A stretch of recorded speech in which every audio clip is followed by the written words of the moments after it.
Hey everyone, and welcome to another episode of the Competitive Enablement Show on the Compete Network, powered by Clue, the podcast for product marketers and competitive professionals looking to give their company a competitive advantage. In this week's episode, I was joined by one of my favorites, Ashleigh Eisinger, the Competitive and Market Intelligence Manager at FloQast. And Ben, we talked about all things adoption, one of the most popular topics we hear from in our audience. We are keeping the adoption train rolling. We had Patrick Wall from Imperva on last week to talk a little bit about his best practices. We've got Ashleigh doing more of the same in this week. What I really love most about Ashleigh's conversation is how specific she got around how to make the Competitive Intel Digest, your Competitive Intel newsletter, the best it can be. I think that, as someone who writes a different kind of newsletter, I think some of the ways that she gave advice in terms of how to mix things up, how to not fall into sort of the traps that we all do sometimes when we're doing a newsletter. I thought she got really specific and a lot of sort of actionable takeaways from that. So I was really stoked that she touched on that. Yeah, for sure. The tactical side, and we got to do some sort of like translate for listeners, right? So competitive intelligence newsletter, us at Clue, we call it the Intel Digest. We use it interchangeably. You hear that on the episode. That's what we're talking about. And Ashleigh gives a ton of tactical advice on how she's built these Intel Digests at two previous companies, what she does to actually drip other compete content within those newsletters to keep their stakeholders reading more, entering into battle cards, seeing deeper product teardowns, all of that stuff. She also just shares more of that soft side of what does it actually look like to get seller feedback. She shares this really good example while she was at High Spot where she had like a tiger team of sales leaders to really get feedback from sellers as quickly as possible to make sure that her compete content's one, getting used, and two, is actually helping them win deals, which is ultimately what we're all here for. So really good examples from Ashleigh. On the topic of adoption too, quick plug, our CE Live is coming out on March 22nd, so make sure to save your seat in the show notes below. I'll be joined by two Clue experts, Hunter Sons and Sylvia Rayner, both competitive solution specialists at Clue. Essentially, what do? They tear down battle cards amongst our Clue customers, Clue prospects, people in the industry, and they also assess the maturity of the compete programs that these folks are running. So they've seen hundreds of thousands of battle cards, compete programs from the inside, and they're going to share the data behind 4 common mistakes we see in battle cards today and what you can do to fix it. So very excited. Save your seat, March 22nd. It's going to be a very special CE Live, to be sure. And just for a little extra specialness, just when you think you're going to listen to this episode and go, wow, I wish I could hear more from Ashleigh Eisinger. Well, guess what, friends? You're going to get it, because tomorrow we are going to be dropping a very special bonus episode. Ashleigh, who's gone through a career change recently, she wanted to come on and talk to everyone a little bit about her experience going through layoffs, searching for a new job, and there's a happy ending at the end of this. So we won't spoil it there, but a big shout out to Ashleigh for coming on. Ashleigh really believes in the power of community, and the community was really there for her when she needed it. So keep your eyes out on the feed for tomorrow, because we got a special bonus episode dropping with Ashleigh Eisinger herself. Yeah, that bonus episode, I'm pretty much, if you watch these podcasts on YouTube, I'm pretty much just cheesing throughout, just smiling. Like, I love Ashleigh, and to hear her journey from the layoff to finding a new role and everything she did in between, it's an inspiring story. And I just really appreciate the vulnerability she has to share the story, because I think it's needed right now. And she's not alone, and she shares that. So folks, please give that a listen. Really excited. And with that all said, let's get into our conversation with Ashleigh. All right. Today, I am joined by a recurring guest, friend of the show, Compete Network ambassador. She's worked in Compete at Availity, High Spot, and she also has a new role, which we'll share more about in our bonus episode. Of course, it's Ashleigh Eisinger. Ashleigh, thank you so much for joining me. Thank you for having me. It feels good to be back. I love that. I like a recurring guest. That makes me feel very special. You are special. This is, you've been a ever-present part of CE Lives, being on the podcast. You were part of the Compete Network Roundtable, an exclusive for Compete Network community members. You want to share a little bit about that? Yeah. So we got to listen to Jenny Sung go through her tips for creating an amazing digest. And then we got to break it down in small groups with community members and kind of talk about how we would apply some of those tips and tricks. Talk about other things that we do, as digest creators to make sure that those digests are chef's kiss. And digest competitive newsletters. We call them Intel Digest at Clue. Competitive intelligence newsletters for everyone else is a key lever to pull for getting the increased adoption of your competitive content, which is what we're here for today. Love adoption. Adoption is the first step. It's the most important step. If you build all of this content, it doesn't get used, it has no value to your business. But how do you get adoption is not just a simple answer. So we're going to dive into that today. Ashleigh, first things first, what do you consider good Compete content? So for me, good Compete content is anything that is going to make an impact or has recently made an impact. So some of that is going to be things like news announcements, new product features, right? Everybody's got a fall launch, that's going to make an impact for sure. But other things as well, sort of maybe more typical, like mergers and acquisitions, probably going to make an impact on business, new key clients, any new tactics that you're seeing out in the field, that's going to make an impact on the way that your sellers are selling or on how you're handling objections, what kind of FUD is being thrown. All of those things are part of good Compete content. I think that the other thing to keep in mind on what it makes good content is how you package that back to your stakeholders, right? If it's not relevant or doesn't feel relevant to your stakeholders, if there's not something that they can clearly take away, note, those things will be different, obviously, for each different piece of the organization that you serve. But if they don't have that clear takeaway on how is this going to affect what I do, or how does this help me talk to my client, or how does this help me build the next, product roadmap, then you need to do more work to make it gooder. I have English degrees, right? Better content. Okay, could you give me an example then? I think these are like the list of types of content that would be good. It could be good or bad, but then you also mentioned how you package and deliver it. Do you have an example from your career, maybe when you started, where it didn't land quite as well, or now where you are today, like a good example of how you found a strong piece of Compete content that also got into the hands of the right stakeholders when they needed it? Sure. I feel like the classic mistake that everybody makes when they're starting out in CI is seeing something that's really interesting that piques your interest, doing very little to do a why this matters, and just pushing it back out into the field and hoping that everybody else is as excited and intrigued about it as you are, right? So definitely pulled a couple of those early in the career, but I think a good example of something that I've done is at my time at Availity, we had a sort of sideline competitor, not really a true competitor, but an interesting an interesting company in the space. They made an acquisition that pushed them right into true competitor mode, and it was like overnight, everybody's kind of, what's going on?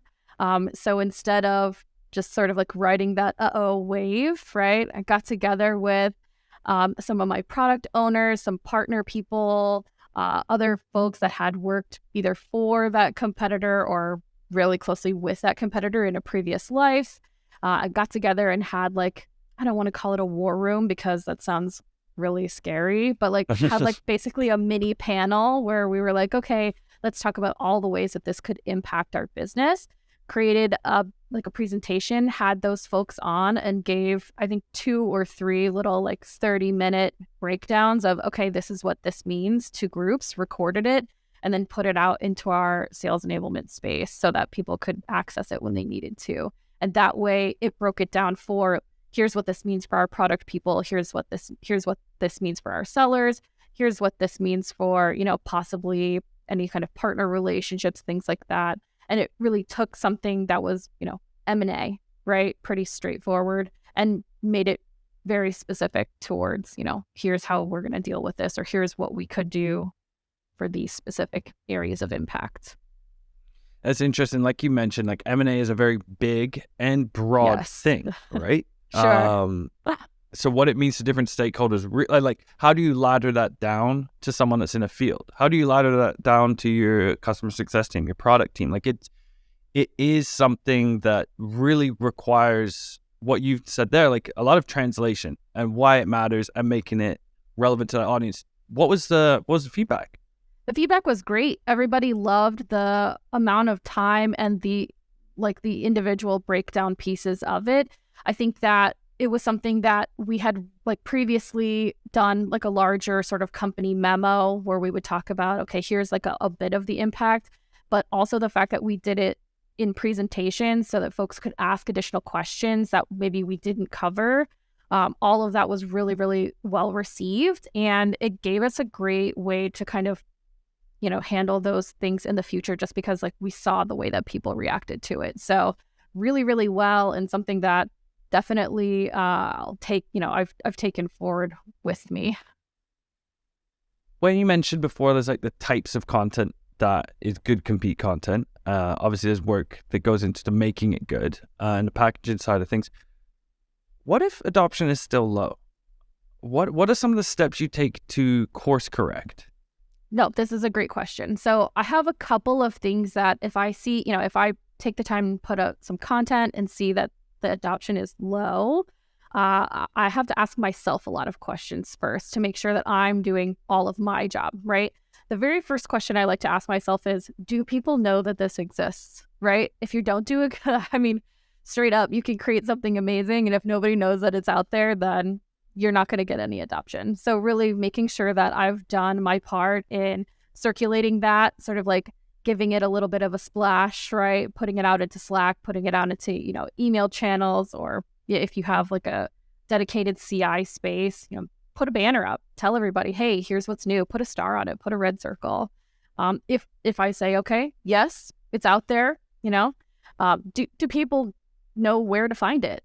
Because they can know it's there, but if they don't know where it is, it's going to be really, really difficult to figure out, how they can access it, how they can adopt. I think that another thing that people might not think about all the time is this in a form that specific audience can access or wants to access? So for example, your product folks are probably going to access things or take information in differently than your salespeople, right? So if this is for your sales audience, but it's in a really long report that's 10 pages long, I can almost guarantee you that they'll hit it and then they'll be like, oh, nope. And then they'll X right out of that thing, right? It's no hate to salespeople. Y'all are busy doing some stuff, right? So maybe a quick video is better for them. A TLDR, at least at the very top, is good, so that they'll go in, take a look, and actually get that information out there. I think the other thing too is this relevant? This goes back to sort of that, how do you break things down into a format that people actually want to, where they could have clear takeaways, right? So if the information doesn't seem relevant pretty quickly, I think that it's really easy, especially now that we're being used to being served content that feels really specific to us all the time in every other area of our life, right? If it doesn't feel relevant to that audience, then they're I've got some work to do, right? And then is that CTA, or is the use case clear? So if you're a seller, not just do you have this information, but what does this information look like when you pass it on to your customer, right? Or if you're in product or if you're in leadership, what does this mean for the future of the product? Or what does this mean about the next strategic move that we want to make, right? All of those things, really, really important to make sure that they have. And then if all of those are a yes, I've got all those things, I feel like I've done a good job with all of that, I go straight to the source, right? If I created a sales play and my sellers are not adopting and I feel like I've got everything in the right place, I'm going to ask my sellers hey, y'all, I made this, I put it out there, I think you know about it. What's missing? Why are you not interested in it, right? And then you kind of get all that feedback back, and you can make those changes appropriately because, compete is a team sport, right? Compete is a team sport 100 times. 100 times over. I'd love to hear about what that conversation looks like between you and the seller there. Sure. And maybe Yeah, maybe it's a case of, hey, I've gone through all these boxes, they're still not using it. Or it's like you just want to know if it's resonating. You see some like mid-adoption. Like, what does that conversation look like with the seller? How do you get the most out of the feedback from the seller? Yeah, no, this is a great question. So I really value building relationships with all of my stakeholders, as many as possible. I feel like if my sellers don't feel comfortable giving me relevant feedback, then I'm not doing my job right, because they should feel like an extension of my CI team, right? I should be an extension of their sales team. So I'll just hit them straight up, right? So like, for example, at HighSpot, right? Huge sales team. Something that we did there was we created like a smaller compete crew where folks from the larger team could come in. We met with them regularly and we could get feedback from them. So one of those times I just said, hey, we've created some of these assets, right? We see like, there's some usage, but not huge, or we're still getting a lot of questions, things like that, right? What does that, like, what's the deal? And then got a lot of great feedback about like length, the way that the information was laid out, some other pieces that maybe they were missing, some pieces that they kind of already knew that they didn't need rehashed. Those types of things where it was just like, be straightforward with them. Tell them like, hey, I've created this. I thought that it was super helpful to you, but maybe not. Tell me what else you need, or like where this is better for you, as a straight up like, you're on a call, this comes up, you need to like access this information pretty quickly. Like, what are the top 3 things that you're looking for? That kind of stuff. And don't be afraid to be wrong about it, or don't be afraid to like do it over. You know what I mean? I feel like a lot of times compete, or maybe even just like product marketing folks, can think, I've created this thing, it's done, right? As we all know, the work is never fully done, right? Compete is constantly iterating. So like, do it, iterate, make it better, and you'll see the adoption go up for sure. It's a living, breathing thing. I mean, offline before this, you mentioned you had a great quote that now I'm going to butcher it, but I think it was, genius is born from a crowd, genius is made from a crowd. And Yes. Honestly, it couldn't be true. And this is like, that resonates with me in a content role here at Clue. Is like, you have that moment where you're in isolation for that little bit too long. You have to do deep work. You have to do that research. But it becomes a saturation point, diminishing returns, where you need feedback, you need other perspectives, and it levels everything out. Sellers sometimes often think in their perspective. It's a lot different to how someone in compete and product marketing often has to have a more holistic view of things and really understand other people's perspectives. So I guess this is like a bit of a softer question, but like, how do you get the most out of those folks that have a very singular, myopic view at times? I'm sorry for generalizing. No, that's okay. Totally. I feel like the way that you get the most out of those things is, again, it's just through being like straightforward and having the conversation, right? Like, don't be afraid to push back on them and say, okay, so you see it this way. This is what I'm seeing. Like, do you see like the way that they push together? Like, where's that piece in the middle that makes it effective for everybody? Or here's how, like, I see that you're seeing this very specific thing. If I blow it up and go like 10 feet back, you see that that's one part of a much larger problem, right? So like, let's talk about getting to that like sort of middle ground where things are useful to you, but also it's not like to make it slightly more concrete, maybe. Well, it's almost like you're doing your own discovery, maybe with the sellers. I think 100%. If you said, "Hey, is this good?" they're going to say yes or no, yes, or right. Or what are you talking about? But like, you start to dig to make them like connect the dots on why this is relevant to their role, how they would use it, and you start to build like a more authentic relationship. Than like, threw this over, is it good? Yes. Question mark? Yeah, totally. I feel like something that I have definitely encountered before is like, I feel like I've done my part. I created something, I put it out in the world, I've done my part. But sometimes, like, again, if it doesn't hit the right way, if it's not in a format that somebody wants to like take in, if it doesn't have like the right information, or it's not in the right way, then it's just, you've thrown something over a fence and hoped that it stuck, right? So it really is doing kind of a discovery. I really like the way that you said that, right?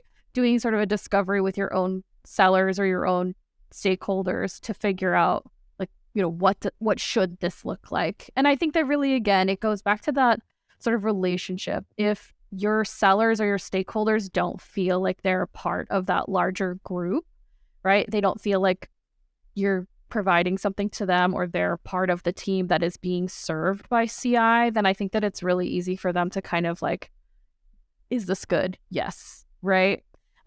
So again, like making them part of that conversation is super important. And I think that, again, like I don't want to preach too much about it, but it is sort of the thing that I preach about, right? Is like the relationship matters. The relationship that you have with your entire team, with all of your stakeholders, definitely matters. You want it because that helps you get that feedback.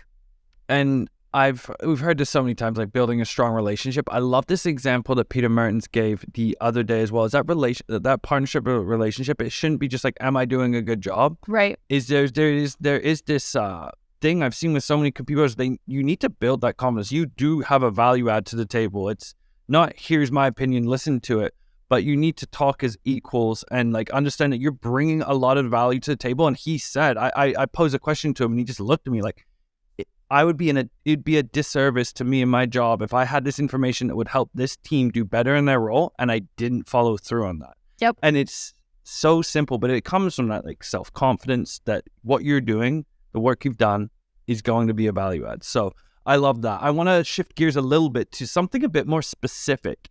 When we talk about adoption, one of the biggest things we've seen at Clue is the competitive newsletter, the Intel Digest. We had the roundtable last week about it. It is one of the most important tools in a Compete Pros toolkit for increasing adoption. The last two stops in your career, you've been running an Intel Digest and had very strong open rates. So I'd love to know, why would he so popular? So I think that, again, like go back to Jenny's talks, take a look if you're building a digest. Super like great information. I love the way that she breaks it down. For me, I think that part of the digest discovery, because again, it was definitely a discovery method doing it for the first time, right? Is figuring out where to make it more engaging, right? Like again, I think that we talked about this earlier, right? Like giving somebody a link and being like, here you go. It's not going to do it. And I feel like I've definitely seen some digests that do exactly that, right? Making that information relevant to them, giving a good sort of like why it matters for sure. I think that the other thing is that you have to make it fun. Jenny does a great job talking about this, where she like had, a newsletter, and then she started adding like memes and other things to the newsletter, and the adoption went up. And I felt like for me, it wasn't necessarily memes, but it was things like emojis or like making the language not as stiff. Yeah, I was in healthcare before when I was with Availity, and things are a little bit more sort of like buttoned up. You want to keep things a little bit more matter of fact, right? When you loosen up a little bit and make it a little bit more human, like make it me, right? That's when the adoption goes up, because people don't have to just like read through that lens. So also, if that subject line does not pop, like if it's just the same, right? If it's something that just gets buried in an inbox full of other sort of like generic subject lines, right? You're going to miss it. They're going to miss it. They're not going to care about it. So I feel like making sure that there's a little bit of personality there, maybe like something with a little bit of a wink in it, right? And making it exciting is a big part of getting that adoption. It definitely was a reason why people wanted to open the newsletter when I was at HighSpot, right? My boss at the time, Justin Topliff, did a great job building newsletters before I got there. And it's just like with a little bit of like personality, a little bit of wit, right? And everybody really loved the newsletter. So it was pretty easy to jump in and keep that train rolling when I got there. It makes me think of a lot of things. How you talk there is one, if you talk from your voice, your personality, one, it's going to be easier for you to produce. Oftentimes, I mean, in my line of work, there's a lot of writing, and when it's not you writing, you get in your head, it becomes stiff. Like, what am I trying to say? Whereas if it's sort of, for lack of a better word, sometimes your first draft of that newsletter, the first draft of anything I write is just sort of stream of consciousness. What am I thinking? What am I trying to communicate? And don't over-engineer that first part. It allows people to come in a lot more if you're yourself, and it's not just this boring text. Granted, with this digest, you do need to really make it actionable for folks too, so it can't be Ashleigh or Adam's soliloquy about what we were thinking about that day, what we had for breakfast. And the other part is someone that is a consumer of a newsletter. So Brandon, shout out Brandon on our team at Clue, who produces it. I love pattern breaks. I think when you think about so much content out there from internally and even externally, is you see the tricks, you know what to expect oftentimes, and then you make that leap of like skim over, scroll through, all of that jazz. And to be able to use pattern breaks in a way where you mention in that subject line, like something unexpected, a wink, a call out of a specific competitor, like really utilizing those hacks, those things that are going to perk someone's interest to stop from scrolling as they have their coffee at 8 a.m. on a Thursday morning. Totally. I think too that if you've built value into your newsletter previously, like you've gained their trust, people know that there's something valuable in there, then that also helps to like stop them in their tracks, right? Because then they'll see, weekly compete newsletter, and they'll be excited because they know that, the last 3 times they opened it or whatever, they found out something that really helped them with a deal or figure out how to prioritize a certain product feature or whatever, right? It's just building that trust, building the value, letting people realize like, hey, there's great stuff in here. Will also help do that. But again, like you could build the best newsletter in the world, but you're absolutely right. If people are just going to scroll past it, then it doesn't matter how good the newsletter is. So you have to make it engaging enough that people want to open it so that they can actually get the value out of it. And yeah, this is kind of leads into my next question about like, you do still need to build good compete content. You can't just write like your voice and have a captivating hook and then it's junk. So when it comes to good content in a newsletter, what does that look like to you? And how do you use newsletters to sort of increase adoption to other pieces of compete collateral and content you've created? Sure. So this was, again, like a great piece of the Compete Network, roundtable that we did. I think that when you go into a newsletter, again, you have to sort of think about who your audiences are and how to break that information down for them so that it's relevant, right? Keep those CTAs in mind for those audiences. And I think that, again, like calling the audience out specifically is a great way to do that for individual pieces. Like if you're in the Clue Digest, you have 3 articles that you've included in there, calling out, here's the sales takeaway, here's the product takeaway, here's the CEO takeaway, etc. That's a great way to do it because people can find that information that's specifically for them. They pull it out, bam, they're good to go. But I think that the other thing that you can do is to call out like what else is out there, right? What else you've created for that. So like if your competitor just put out a new product launch and you've got a deep dive breakdown into all of those individual pieces that you don't want to put into the newsletter because now your newsletter is 400 pages long, right? Just linking it out, doing something as simple as like, do you need to know more about this? Or do you want to see what this looks like if you've got like a great product walkthrough or, maybe some screenshot breakdowns, etc. Like link out to it, tease it like you would anything else, right? And make it easy for them to get to that thing, right? Don't just say, you can find it here, link it, make it as easy as possible, and then promote it elsewhere, right? If your newsletter is chock full of information, it can go out in an email, but like throw it on like Slack channel, you know what I mean? Some people are doing that thing where they're really not paying attention to their email. They find everything through Slack. Promote it where your people are, right? I think that that's maybe something that I hadn't talked about yet, but probably should have, is that if your information, right, isn't where those people live, then your adoption is not going to be as high. You got to meet the audience where they're at. Exactly. 100%. I love an example that Brandon uses is, especially when we think about, we're in the world of Clue, so like a lot of our organization has like a strong competitive IQ. Everyone kind of knows a lot about the competitors, but there's stuff that he does that even has like the more senior sellers that have gone against competitors numerous times that still gets them to go through and adopt more content is like, what's new? Yep. So X win story, X loss story. And then he also mentions within like this relevance piece is like, and because of this, there's like a new update in this battle card. Go check it out. Is there new messaging that's being used by X competitor? Are we seeing a trend in these kind of win stories? Use this. Is this customer story really landing? And like he includes that as like what is new, because competitors sellers are facing these compares regularly. Like, I know the basic premise of the value props, us versus them, but when it's something new Yes. that's happening, then you're going to get there. You're going to retain adoption, not just for your newer reps that are learning the space, but the people that have been around for longer periods of time as well. Absolutely. Yeah, I couldn't agree more. And I think that flagging, like, I like the way that that's structured. Like, is this really landing?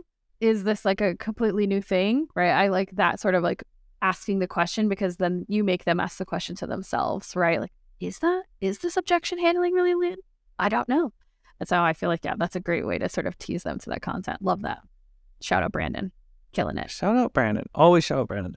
Do you want to get into producer Ben's favorite segment? Always. I always want to get into producer Ben's favorite segment. It's rapid fire. And again, disclaimer is I don't see these questions. Ben writes these questions. I don't look at them. So if anything gets offensive or inappropriate or anything happens like that, direct all your complaints to Ben, because it's not I'm wiping my hands of it. Also, listeners, note we're going to have a bonus episode dropping tomorrow with Ashleigh as well. And it's an exciting one. It's going to be about her new job opportunity. And she's going to walk through a little bit about being laid off and what it took to find her new role and some of the steps that I think your story is empowering. It's really, I'm so excited to hear about you landing your new gig. You're going to share the details. So everyone tune in tomorrow as well for a little bonus EP. But let's get into rapid fire, Ashleigh. All right, I'm ready. Oh my Lord. Question 1. Who's your favorite Spice Girl? Oh, I gotta tell you, this may be the most important question that we've talked about all day, Adam. So my favorite Spice Girl, obviously Ginger, right? Easily the best one. So, I mean, I feel like it's pretty obvious. Iconic fashion, the hair, right? The shoes. It's just, there's no second, right? There's no other Spice Girl. It's only Jerry 100% of the time. Who do you think is my favorite Spice Girl? Who do I think is your favorite Spice Girl, or what Spice Girl would you be were we to create a Spice Girl group? This is the important caveat All to right, this question. you could take the ladder there. If we were a Spice Girl group, I think that obviously you would be Baby Spice. She's my favorite too, so I take that as a compliment. I knew it. See? You've got that Baby Spice look. Sweet, sweet, sweet baby. Favorite video game ever? Okay, this is really hard because I have a lot of loves, and the pandemic changed our lives, right? So I'm in a 2-Switch household because we couldn't share a Switch. That's like the way that it worked, right? So big shout out in a huge way to Ori, like the Ori games, right? So those ones I played them on easy. I played both of them back to back on easy mode, and definitely spent a lot of time dying and then swearing about dying and then going immediately back. I definitely developed a callus for a while on my thumb. Animal Crossing, also solid game. But Elden Ring has had a chokehold on my heart for a long time. Also a game where I just die continuously because I just like to wander around and get myself into... You're a masochist. I can't help it. I just want to see all the dragons, and the dragons do not want to see me. But I want to see them so badly. I cannot help that. So that's like a smattering. I cannot pick one. But there you go. That's kind of how I've been spending the last 3 years of my life. Give our audience a book recommendation.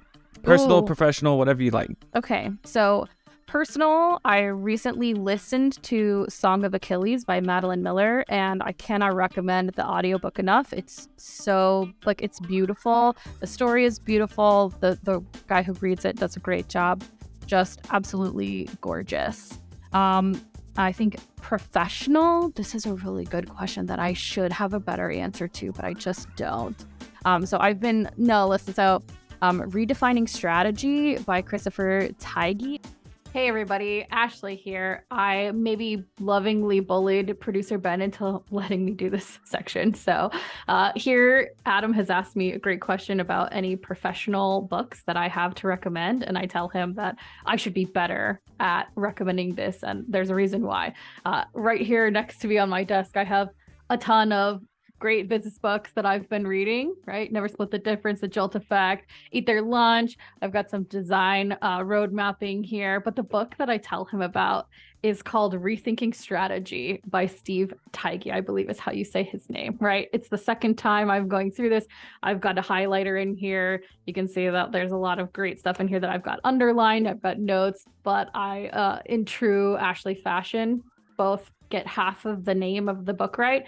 And I think that I call Steve something a different first name, but it's an amazing book, really, really useful. So this is my book recommendation. And now you can hear about why I think it's so great. Thanks. Is really good about how to take a look at what's happening in the market and sort of pull competitive scenarios to future-proof your business. I read it a couple of years ago, and I've been rereading it during my layoff period, and it's so full of great information and stuff that as a CI person, as a market intelligence person, I can take and apply immediately, right, to my position. And it works towards anybody who feels that CI is very tactical. Pulling this sort of scenario planning into your toolkit, right, helps to, if you're afraid that you're just too tactical, this launches that further up into the strategic for you. So really recommend it. Last one on rapid fire here.